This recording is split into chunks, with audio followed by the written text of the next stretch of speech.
todos os povos que têm convivências muito próximas de homens, guerreiros e tudo mais, também resolviam a sua sexualidade, né, entre si, e isso de uma forma muito natural. Entre os indígenas também sempre foi assim, né? O sexo nunca foi visto como um tabu para ser entre homens e mulheres, simplesmente. Essa é a sabedoria da natureza, que nós, humanos, apenas capturamos dela para dar sentido à nossa existência. E quando a gente faz silêncio, a gente educa os nossos sentidos. Eu posso aprender as coisas com as pessoas sem precisar abrir mão daquilo que eu sei. O que nos impulsiona para frente é o passado. O nosso tempo é o presente. E o presente é um presente. Um presente como tempo e um presente como dádiva. E a gente não vive atrás da felicidade como o Ocidente vive, porque a felicidade só pode acontecer hoje. A gente não dorme para descansar, a gente dorme para sonhar. Olá, bem-vindo, bem-vinda, bem-vinde ao Alma Masculina. Eu sou Paulo Azevedo e conto com a parceria de Conrado Góes, Glaura Santos e Vitor Vieira. E hoje continuamos com a conversa com o escritor, professor e doutor em educação, Daniel Munduruku. Nessa segunda parte do episódio 50, falamos sobre a relação com o tempo, felicidade no contexto pandêmico, lugar das mulheres e da diversidade na cultura Munduruku, marco temporal e muito mais. Para saber mais sobre este e os episódios anteriores, visite nosso site www.almasculina.com.br e acompanhe as dicas nas nossas redes sociais, no Twitter e no Instagram, @almasculina, se inscreva no nosso canal no YouTube e leve a Almasculina para mais gente. E nessa primeira parte da conversa tão rica, a gente falou sobre referências de masculinidades, educação e sexualidade, corpo e natureza, e eu queria abrir essa segunda parte com uma pergunta que o nosso convidado do episódio 40, o cineasta Cacau Roden, enviou para você e fala um pouco sobre um tema que a gente abordou de diversas formas na nossa primeira parte. Olá, Paulo, Daniel, a todas as pessoas do Alma Masculina, aos ouvintes, um prazer imenso. Daniel, como você se relaciona com o tempo? O que é o tempo para você? Qual é o papel do tempo na construção das tuas narrativas e na elaboração da tua escrita? Beijo enorme. Você já falou um pouco sobre isso na primeira parte. Eu acho que ele, como cineasta, ele lida com o tempo de uma outra maneira. Legal. Obrigado aí para o nosso querido cineasta, Cacau Roden. Alegria poder ouvir essa questão. Esse é um tema para mim muito caro, assim, caro no sentido de querido, né? Não no sentido capitalista. Nesse sentido de querido, porque é um tema que eu trabalho o tempo todo. Digamos, especializei em pensar o tempo como presente. E eu costumo sempre lembrar que eu sou um cara do presente. E isso é chocante, mas quem vive o presente não sente saudade, porque a saudade é a ausência, né? E quando a gente vive só isso, quando a gente está focado no presente, naquilo que está aqui e agora, a gente tem que abandonar os outros ruídos. Isso é um dos aprendizados que eu tive de ter nascido na floresta. Você sabe que uma das coisas que mais a gente aprende quando criança é a fazer silêncio.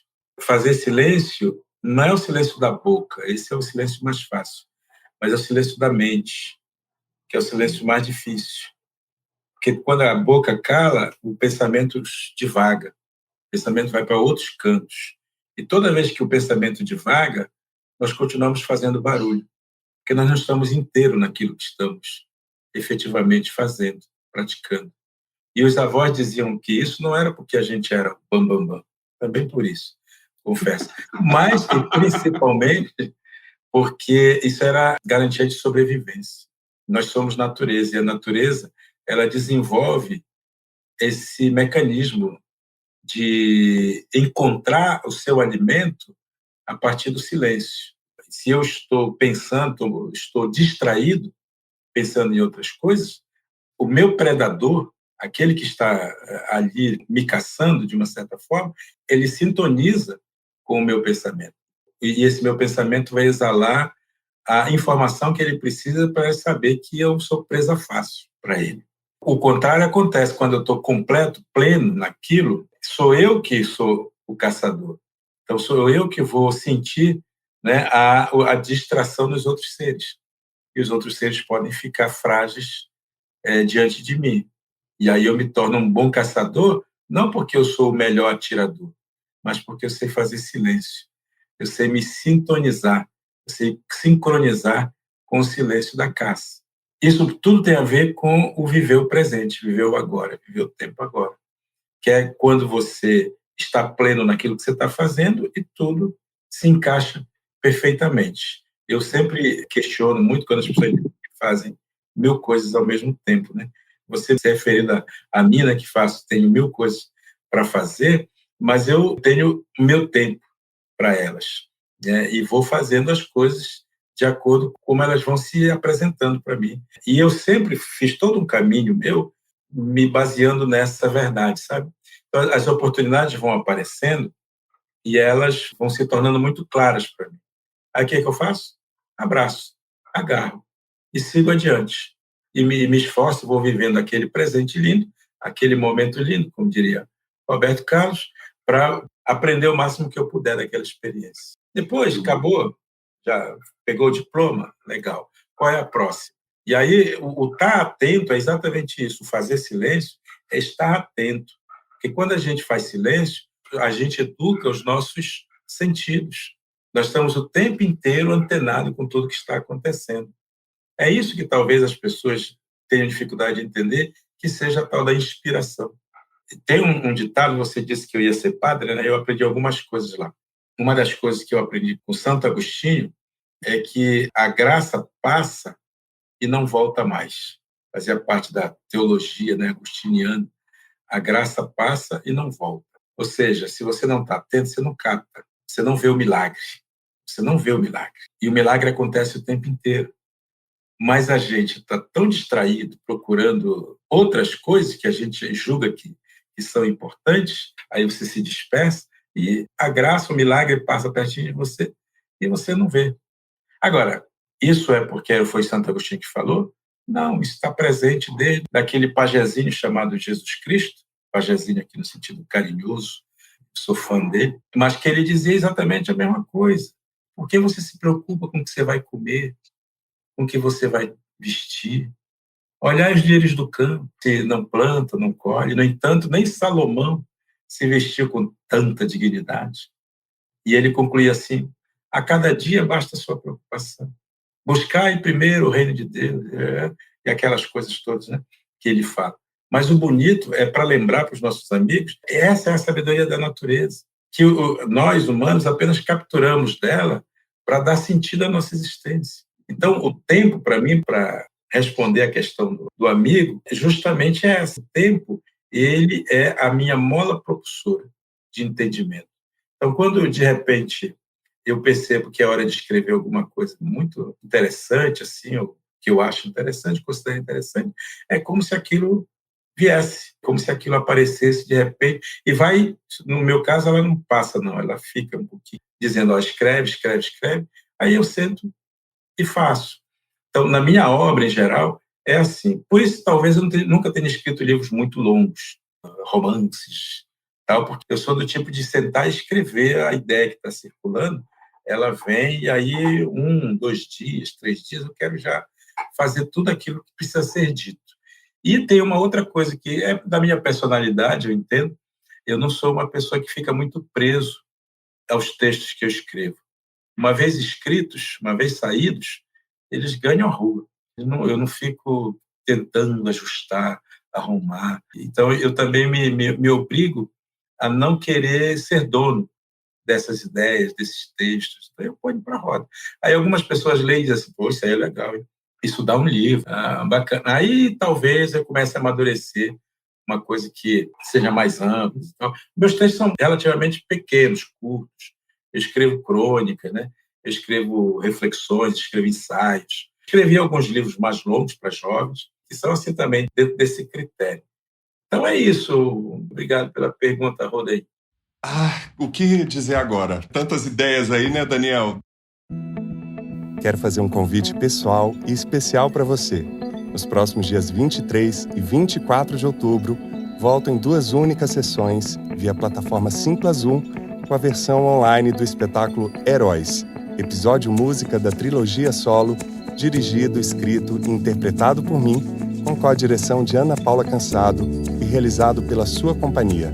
Será um prazer contar com seu olhar neste trabalho feito por 20 talentosos e apaixonados artistas que trata de muitos dos temas que abordamos aqui no A Masculina, como a vulnerabilidade e a necessidade de exposição dos afetos das masculinidades na figura de um rockstar inspirado em ícones da música dos anos 60 e 70. Para saber mais e garantir seu ingresso, siga no Instagram @suacompanhiateatro.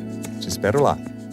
Rapidamente me conta, Daniel, como é que você tem buscado momentos de felicidade no seu dia a dia? Você abriu o nosso episódio falando de muitas coisas para celebrar, né? O centenário de Paulo Freire, uma das mentes brilhantes que o nosso país produziu, o início da primavera. Por outro lado, a gente está num presente muito trágico, com um governo que propaga a perversidade, o negacionismo, inclusive fora do Brasil, causando uma vergonha para a gente. 600 mil corpos na conta dele, sendo mais de 700 indígenas, sabendo que esse número é subnotificado. Como é que você tem aberto frestas de felicidade no seu dia a dia, nesse presente tão duro? Eu ia concluir a minha fala anterior dizendo exatamente que, enquanto o Ocidente ele nos joga para frente e nos faz buscar riqueza, a ancestralidade nos puxa para trás. E nos puxa para trás como um método pedagógico. Tem gente que acha que ser conservador ou ser tradicional é uma coisa ruim. Não é uma coisa ruim. Não é uma coisa ruim se a gente transforma isso em conhecimento, em sabedoria. E eu aprendi justamente, seja estudando na sociedade ocidental, seja convivendo com as sociedades indígenas, o que nos impulsiona para frente é o passado, e que a natureza ela nos lembra de sermos presentes. Eu costumo lembrar sempre, tem um ditado antigo em latim que eu vou repetir para vocês em latim, para gastar meu latim com vocês, que diz assim: natura não facit saltus. A natureza não dá salto, a natureza não dá pulos, né? A natureza não tem pressa, a natureza é presente.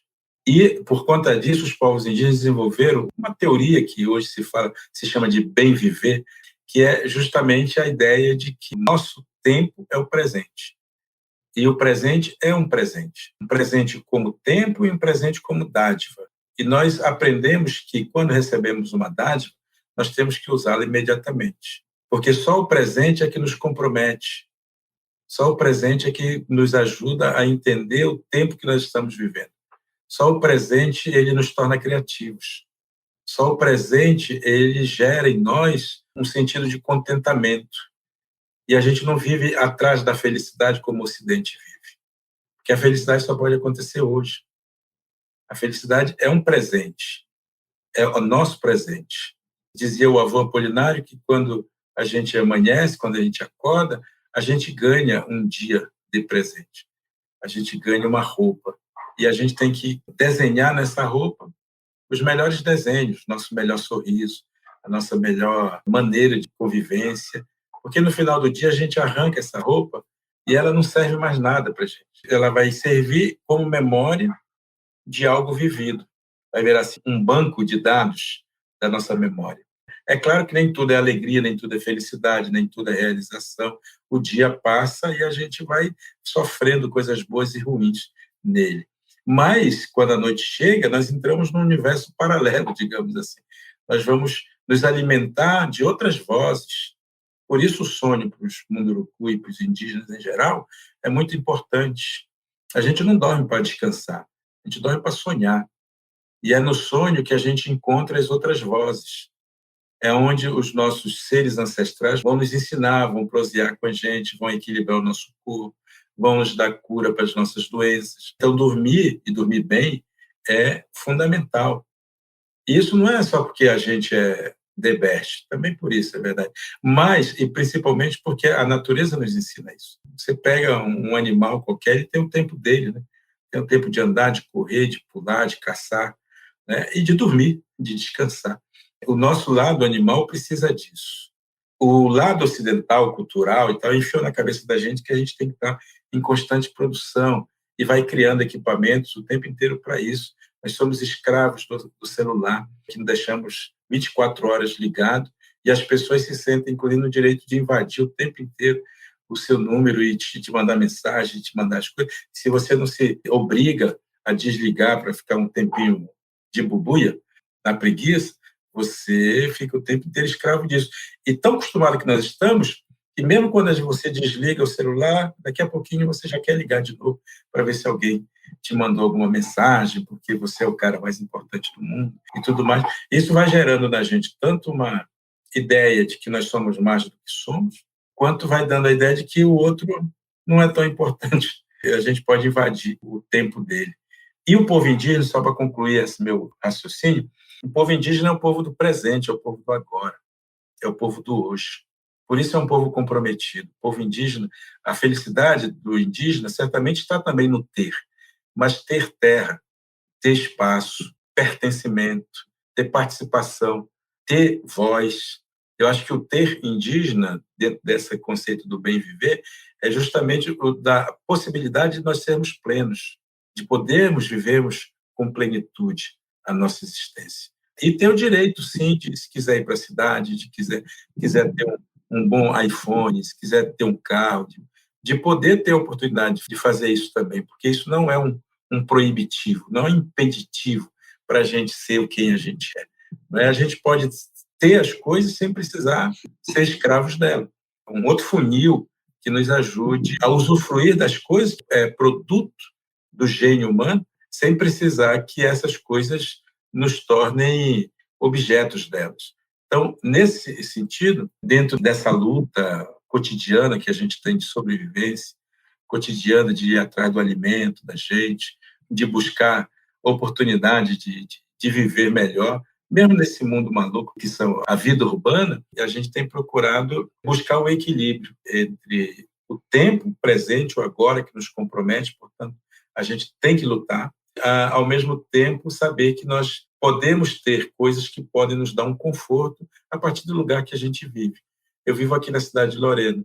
É importante para mim ter uma casa, é importante para mim ter um espaço, é importante para mim ter o meu escritório, onde eu possa, eventualmente, criar as minhas coisas, receber as pessoas. É importante eu ter algum recurso para poder convidar meus amigos para tomar uma cerveja comigo, vez ou outra, ou poder viajar e ir para um outro canto.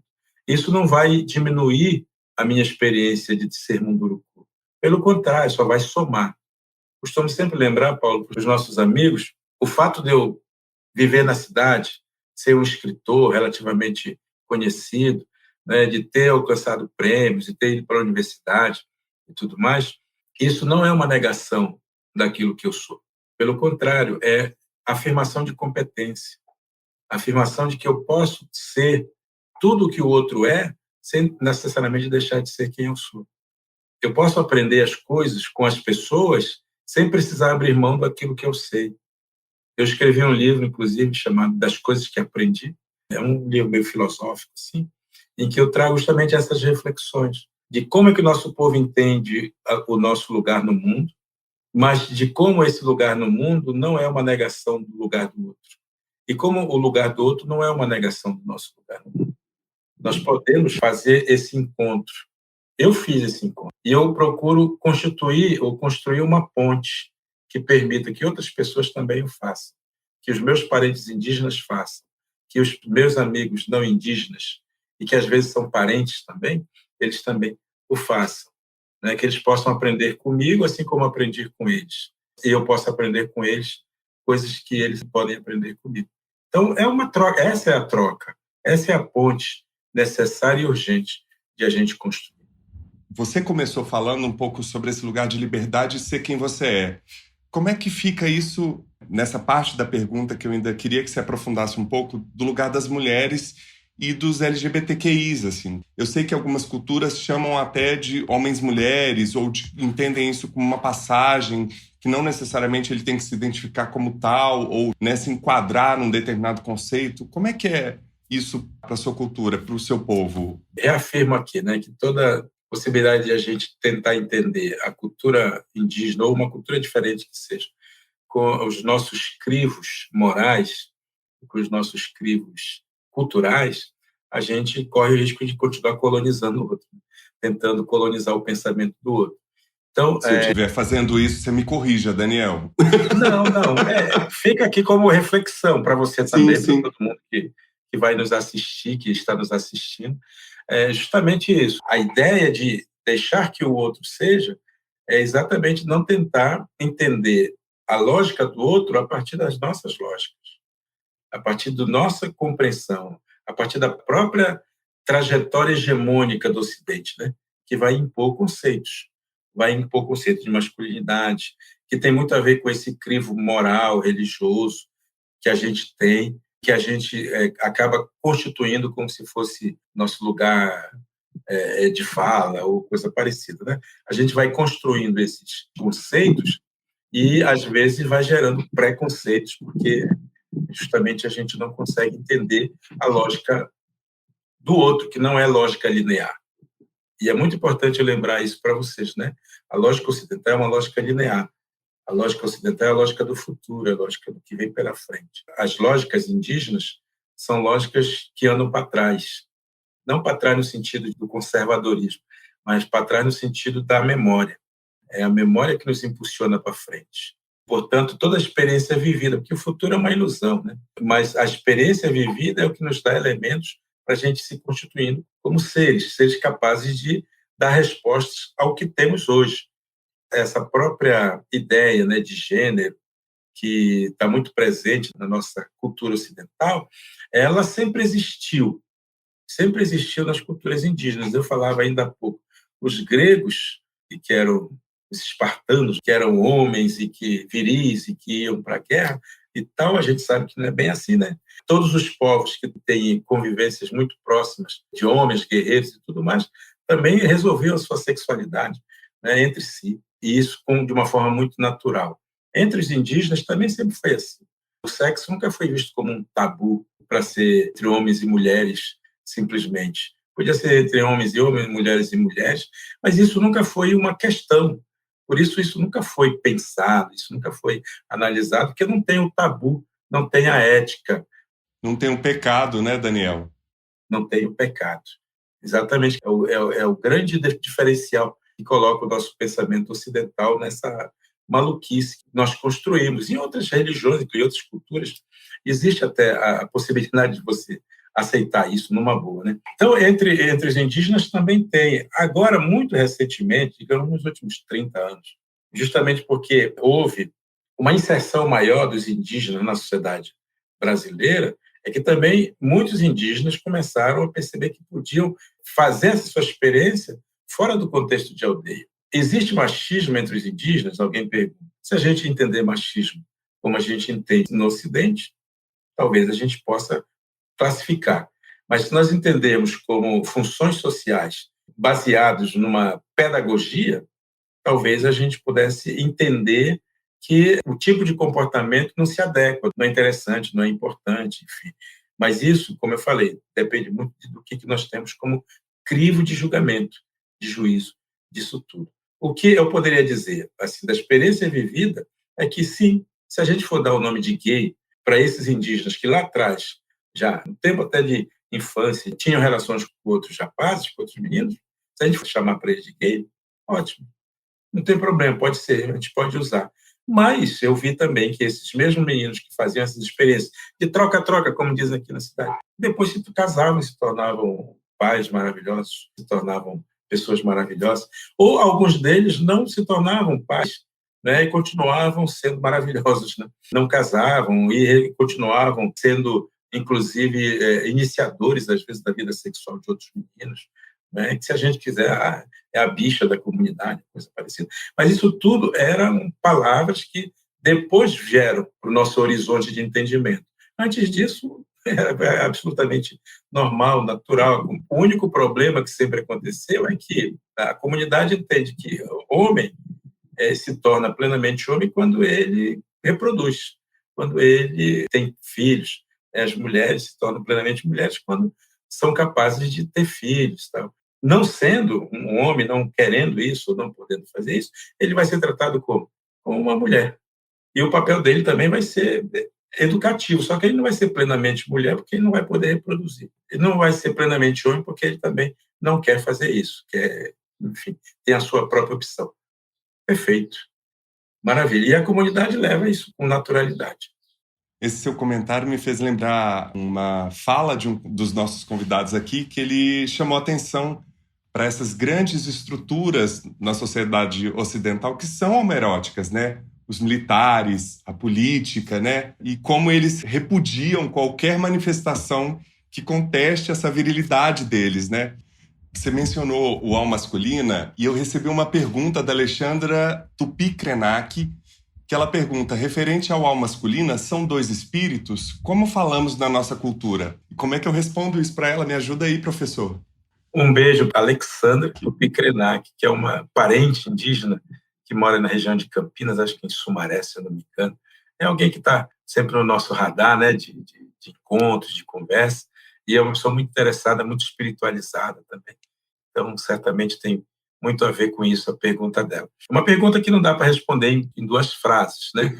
Eu repito o que eu já dizia anteriormente. O povo indígena não faz muita diferença entre corpo e espírito. É uma coisa só, é um movimento único de funcionamento. O povo indígena, o povo munduruku, né? Tanto não faz isso que a gente não criou religião. A religião é como uma forma de nos religar.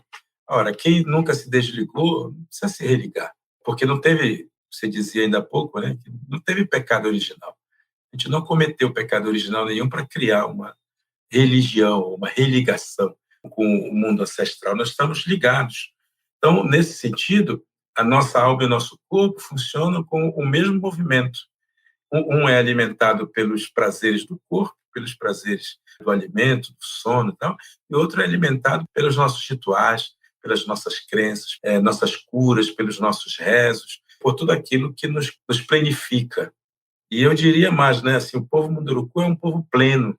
Quando a gente entra em outros contextos, em outras junções, é claro, isso tudo se mistura e cria uma confusão, às vezes, mental de entendimento mesmo, né? Porque, afinal de contas, a presença missionária na terra indígena é muito antiga. Desde o século XVI, jesuítas, dominicanos, salesianos, franciscanos, capuchinhos e todos os outros malucos tentam converter a nossa alma naquilo que eles acham que seja interessante. Só que eles esqueceram que nós não temos alma. Nós somos alma. E, portanto, não dá para convertê-la. Converter a alma da gente sem mudar o que nós somos, de fato. Nesse sentido, assim, conceito alma, o espírito, claro, cada povo vai desenvolvendo uma cosmovisão, né, a respeito disso, sobre o seu pertencimento, seu lugar no mundo. Você sabe que eu nem sei, Paulo, como é que se diria alma em Munduruku, porque nunca foi uma preocupação, eu nunca tive, de fato, essa preocupação em saber, em entender. Assim. A espiritualidade munduruku é uma espiritualidade e está muito ligada aos fenômenos da natureza, está muito ligado ao nosso pertencimento. A gente não fica cultuando, não existem deuses munduruku, existe um sentimento de pertencimento a esse universo. E a gente manifesta isso no canto, na dança. Dança de gratidão, danças que têm a ver com a estação do ano, época de fartura. E tem também as nossas danças de choro, de sofrimento, porque humanos que somos, nós também temos as nossas dores e que nós precisamos chorar por elas, às vezes, e cantá-las também. Maravilhoso. Talvez não tenha tradução para alma porque vocês são uno, né? Essa divisão talvez venha de uma lógica quadrada, cartesiana, e não de um pensamento circular tão rico quanto o de vocês.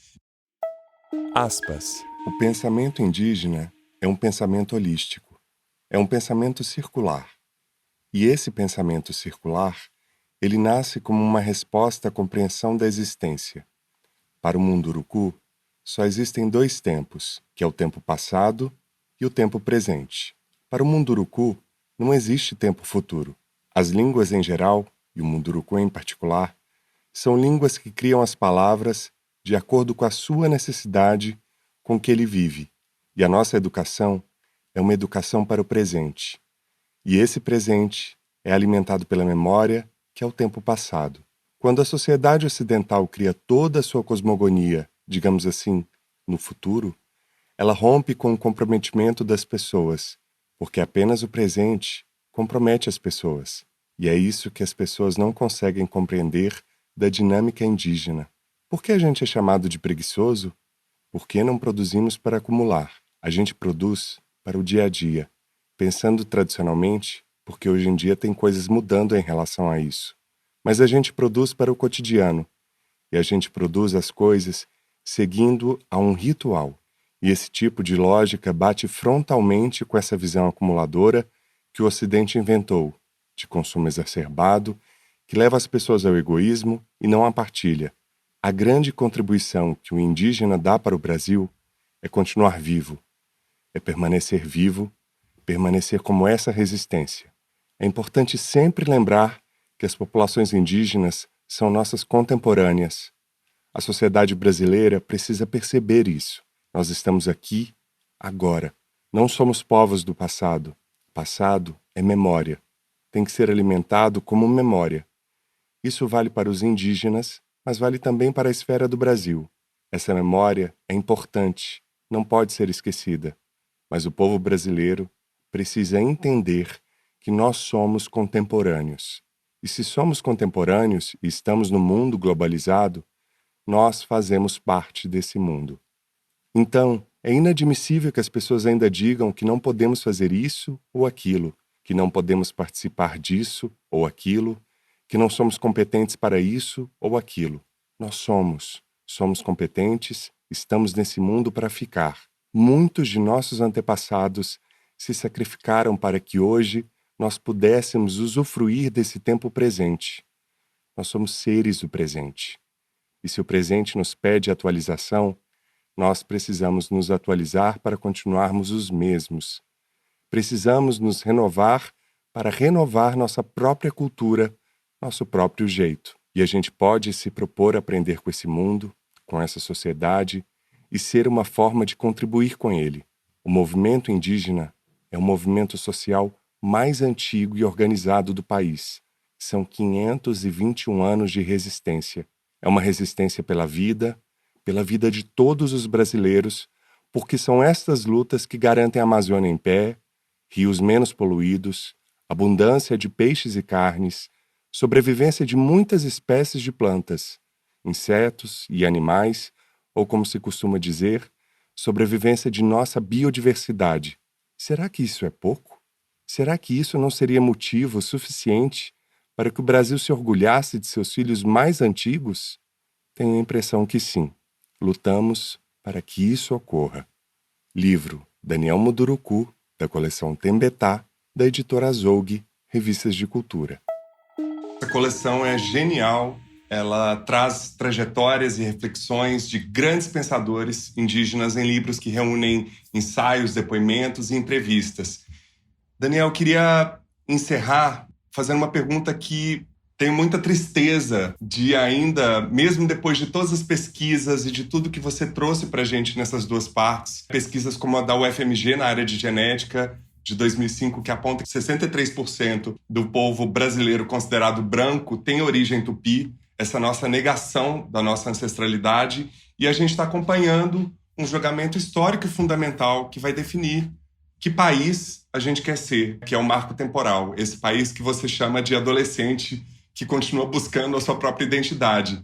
Nesse marco temporal, o que significa para quem não está acompanhando as notícias, e muitas das notícias influenciadas pelo grande empresariado interessado, seja contrário aos povos indígenas, ele consiste num risco muito grande para o nosso país, porque pode significar a expulsão de povos indígenas que não consigam provar que estão nessas terras antes do dia 5 de outubro de 1988, quando a Constituição prevê o usufruto dessas terras, diferente do uso privado de fazendeiros e empresários que estão querendo fazer disso. Como é que você percebe esse momento em que a gente está voltando 40 anos no tempo, que trata essa questão dos nossos ancestrais, ainda tratando esses povos como povos de passagem, em processo de integração, né, um retrocesso sem igual na nossa história do país? A pergunta é, como é que você vê esse papel selvagem e predador dos homens que lideram ações como essa, apoiados por fazendeiros, grileiros armados mais do que nunca,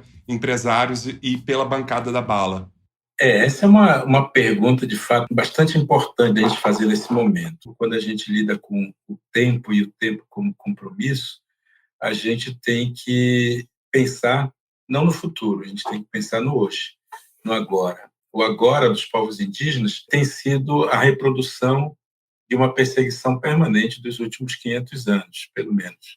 E os povos indígenas têm buscado e procurado se colocar nesse mundo como guardiões desses saberes, desses conhecimentos, desses territórios, que são territórios que não são nossos. E aqui eu lembro que meu povo sempre nos ensina que o mundo nos foi dado por empréstimo. É um presente que nos é dado por empréstimo. Ou seja, nós vamos ter que devolver. E se pensar na lógica ocidental do empréstimo, a gente tem que devolver com juros, né? Ou pelo menos em boas condições para que outro use. Se a gente for imaginar uma biblioteca que empresta livros para a gente, nós temos que devolvê-lo pelo menos em condições de ser usado pelo outro. Porque todo empréstimo é algo coletivo, né? Pertence a alguém ou pertence a uma coletividade que você devolve depois. E essa ideia de cuidado com a terra, ela está muito presente nas culturas dos povos originários, que precisam ser considerada pelo povo brasileiro. Tenho chamado mesmo a atenção das pessoas de não se deixar enganar por esse discurso progressista não, esse discurso desenvolvimentista que o Brasil tem, porque o discurso progressista é importante, né, porque ele avança também, né, baseado na experiência, mas essa ideia de construir uma sociedade que queira reproduzir sociedades que não deram certo, que o Brasil é um país adolescente, como você lembrou, que é o que eu tenho afirmado, porque é um país que ainda não reafirmou a sua identidade. O adolescente, como nós sabemos, é um ser que está aí num processo de afirmação, né? Por isso os ritos de passagem são importantes. Precisa se afirmar, se autoafirmar, né? E se reconhecer. O Brasil não se reconhece, por conta disso, ele continua aprendendo a bater continência para bandeiras estrangeiras. E ele continua lambendo as bolas, ou as botas, se preferir, dos países hegemônicos. E a gente nunca pensou o Brasil a partir de nós mesmos, a partir da nossa cultura, a partir da nossa ancestralidade, do nosso caminho pedagógico. Talvez o pedagogo, o Paulo lembrou, o educador mais importante do Brasil seja o Paulo Freire. E, no entanto, olha o que nós estamos fazendo com o que nós temos de melhor, né? Pensando no Paulo Freire, pensando em Darcy Ribeiro, pensando em tantos outros grandes pensadores brasileiros que tentaram construir um caminho e que estão sendo defenestrados o tempo inteiro por esse tipo de governo que nós temos hoje, que é negacionista, que nega mesmo a possibilidade, né, de termos uma ciência morena, como diria, um socialismo moreno, como diria o próprio Darcy Ribeiro. Ou seja, algo que nasce da nossa própria identidade. Mas como nascer algo de nossa identidade se nós não temos? Se nós aprendemos a olhar para trás e a não gostar do nosso passado. Quando a gente olha para a história do Brasil, e isso nos é ensinado pela escola, por isso é estrutural, nós não gostamos nem dos indígenas e não gostamos nem dos negros, porque o que tem no nosso passado são indígenas e negros. Nós aprendemos a não gostar nem de um nem de outro. E, portanto, a gente foi desenvolvendo na nossa mentalidade um não gostar desse nosso país, porque ele é construído exatamente por uma memória triste, eu diria, porque assim nos foi passado, e porque assim ela foi forjada também. Como diz Ailton Krenak, o Brasil foi construído sobre um cemitério, e o cemitério primeiro dos corpos indígenas, depois dos corpos negros, africanos que foram trazidos para cá escravizados. Ou seja, como a gente pode dar o passo para frente se a gente não se reconcilia com o nosso passado? Se a gente não faz esse trabalho de reparação histórica com o nosso passado? Como esse passado pode nos impulsionar para frente se ele é uma negação que nós fazemos? E é exatamente isso que tem a ver com essa pergunta que você me fez, Paulo, que é esse marco temporal. Ele só vem dizer para todos nós que o pensamento hegemônico da sociedade dita elitista, né, dessa sociedade capitalista, eles estão um pouco se lixando para a nossa herança, estão um pouco se lixando para os nossos santuários, eles estão um pouco se interessando para o nosso simbólico. O que eles estão vendo em cima deles é apenas lucro e riqueza. Para nós, o resto.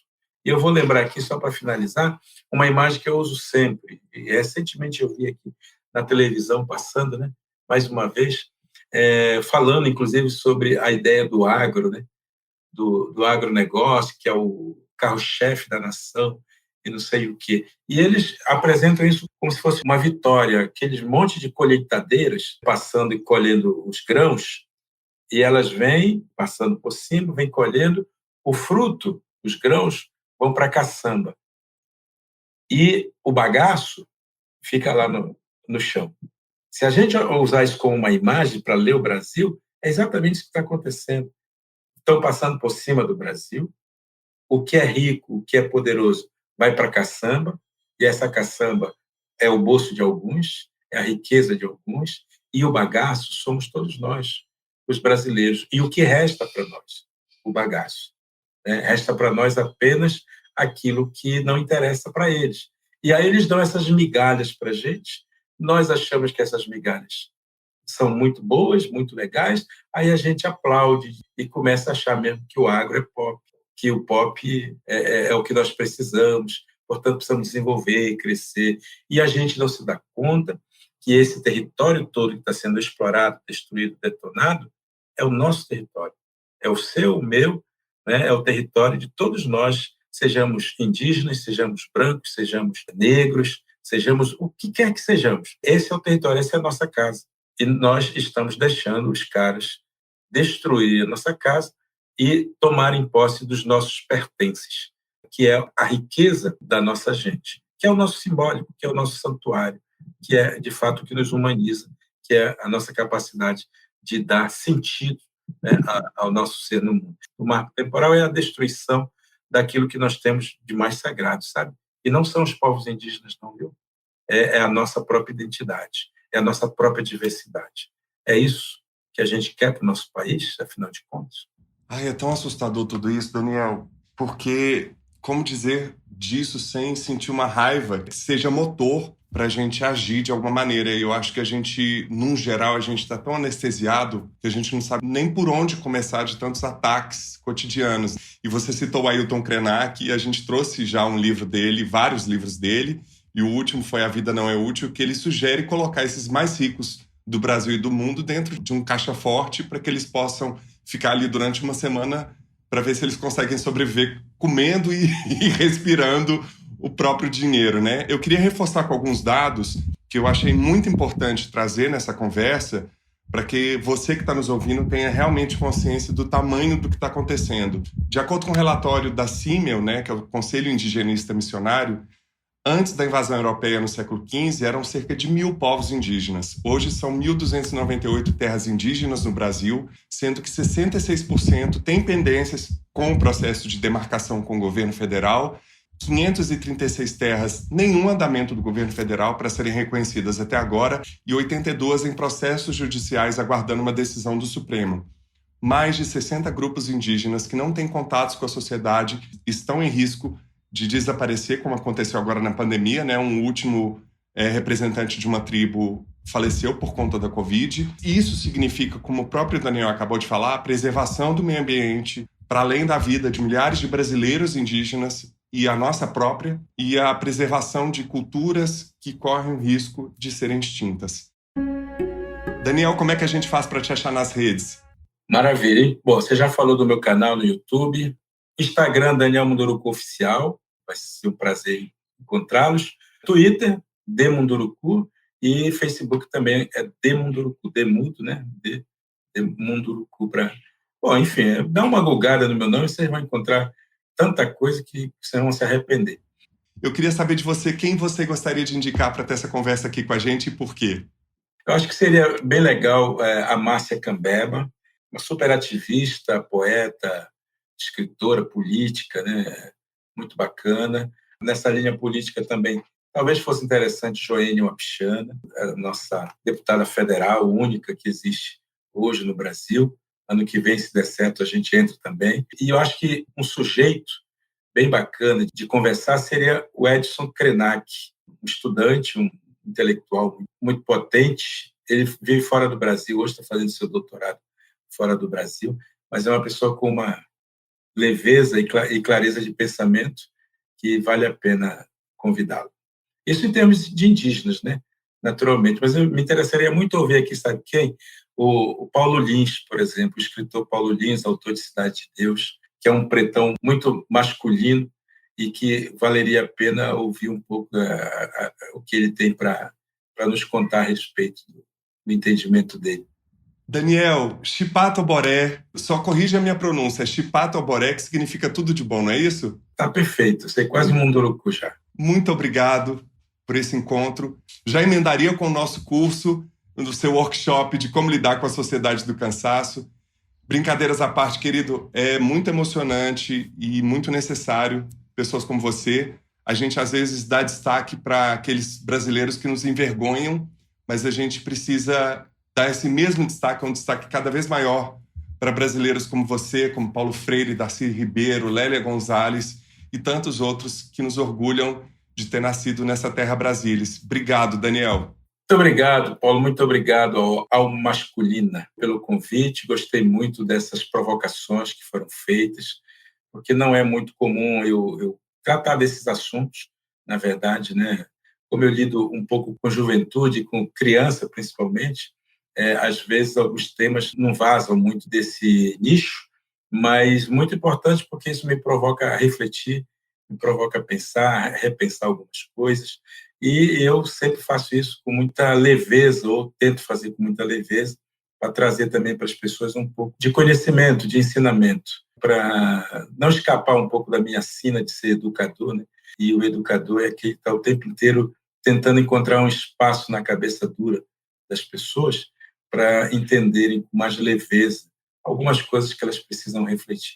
Portanto, muito obrigado a vocês, obrigado a todos que nos irão assistir. Vai ser um prazer, uma honra sempre encontrar vocês aí nas redes sociais.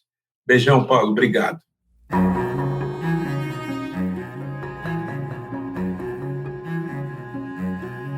E colabore para manter o Alma Masculina no ar por meio da nossa campanha de financiamento coletivo.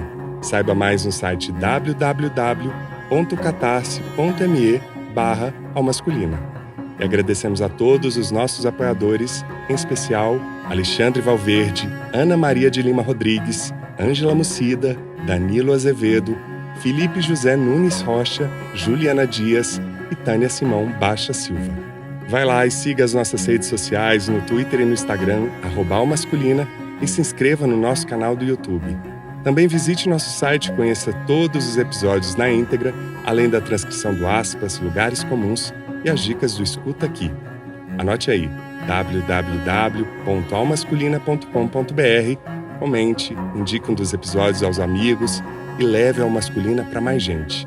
Gostaria de agradecer aos nossos convidados, Daniel Munduruku e Miriam Goldenberg, além de agradecer o apoio de Soraya Azevedo e a participação de todas as pessoas que acompanharam a gravação ao vivo deste episódio pelo nosso canal no YouTube. Não perca as próximas.